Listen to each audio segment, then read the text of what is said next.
नमस्कार, मैं हूँ डॉक्टर शहला अग्रवाल। मैं एक डर्मेटोलॉजिस्ट हूँ और डर्मेटोलॉजिस्ट आपकी स्किन, हेयर और नेल सबका ध्यान रखना आपको सिखाता है।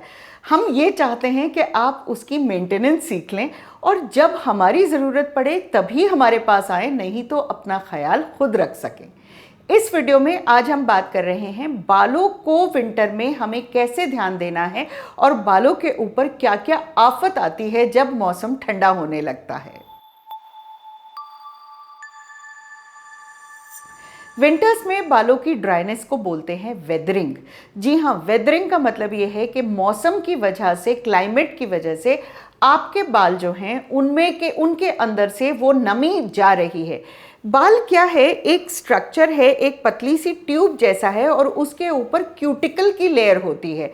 और क्यूटिकल जो है वो आपके बालों को एक तो एक दूसरे से अड़ने नहीं देता और उसके अलावा उसको नर्म और मुलायम रखता है।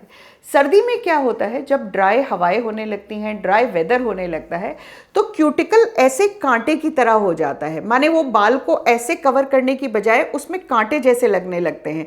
तो आपके बाल एक दूसरे से अड़ने लगते हैं, आपके बाल उलझने लगते हैं। उसके अलावा आप देखेंगे कि नीचे से स्प्लिट एंड्स होने लगते हैं। तो ये सब वजह इसलिए है कि सर्दी में अगर आपने बालों का ध्यान नहीं दिया तो बालों की ड्राइनेस बालों की वेदरिंग कर देती है। दूसरी वजह यह होती है कि सर्दी में बॉडी अपनी एनर्जी को कंजर्व करने की कोशिश कर रही है। इसका मतलब यह है कि जो पेरिफेरल रीजन्स हैं हमारी बॉडी की, हाथ की ये उंगलियां हैं, पैर की उंगलियां हैं, नोज़ है, ईयर्स हैं एंड स्कैल्प, इनकी ब्लड सर्कुलेशन कम हो जाती है ताकि ब्लड जो है वो इन फार ऑफ जगहों से ना जाए and it does not lose the heat, body heat loss ना हो। तो जब ब्लड सर्कुलेशन किसी जगह की कम हो जाती है तो जाहिर बात है ग्रोथ कम हो जाती है। ग्रोथ कम हो जाना तो एक अलग चीज़ है, कई बार बालों का फॉल शुरू हो जाता है कि जो बाल अपनी ज़िंदगी बस पूरा करने वाला है लेकिन अब उसको न्यूट्रिएंट्स नहीं मिल रहे तो वो हाथ में आने लगता है। तो सिवियर वेदर हेयर फॉल भी एक फिनोमिना है।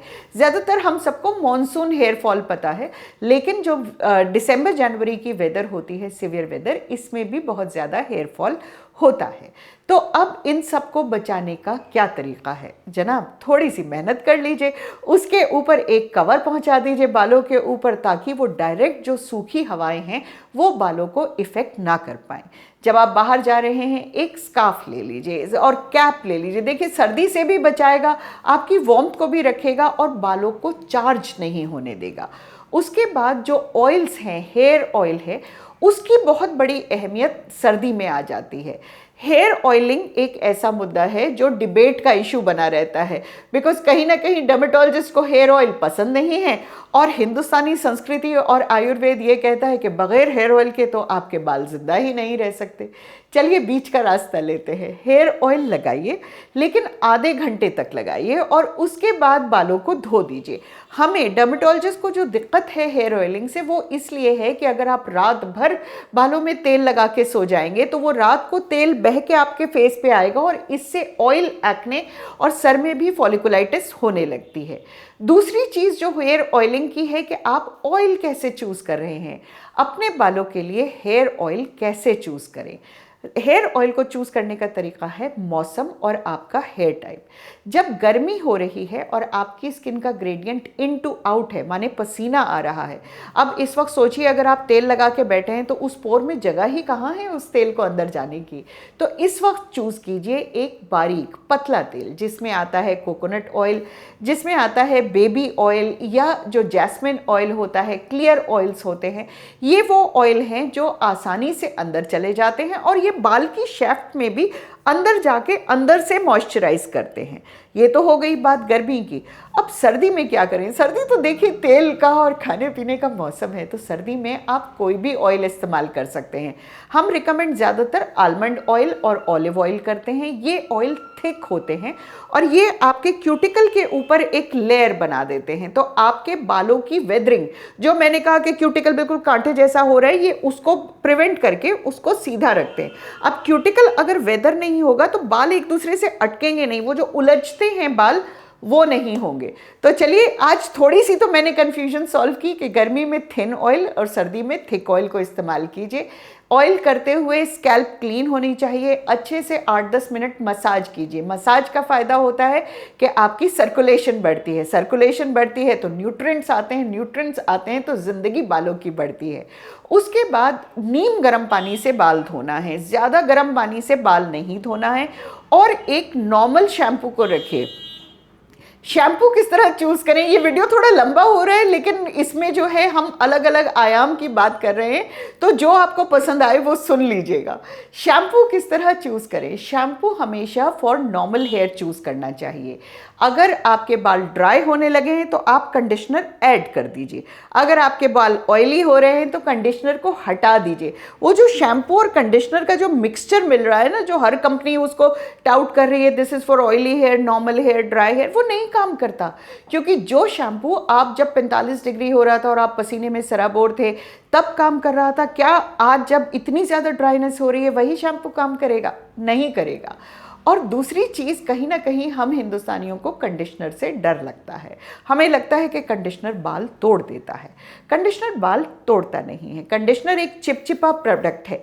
तो जब आप कंडीशनर को बाल पे लगाते हैं, और कंडीशनर हमेशा स्ट्रैंड्स के लिए होता है, जब आप कंडीशनर को स्ट्रैंड्स पे लगाते हैं तो जो बाल टूटने वाले होते हैं वो शायद हाथ में चिपक के आ जाते हैं। तो अपने बालों को नीम गर्म पानी से धोइए। अगर बाल धोने के बाद ऐसे फिंगर्स कीजिए, अगर आपकी उंगलियां अटक रही हैं, अड़ रही हैं, तो कंडीशनर की ज़रूरत है। वो जो ऑयल आपने लगाया था ना, वो एक कंडीशनर का काम कर देता है।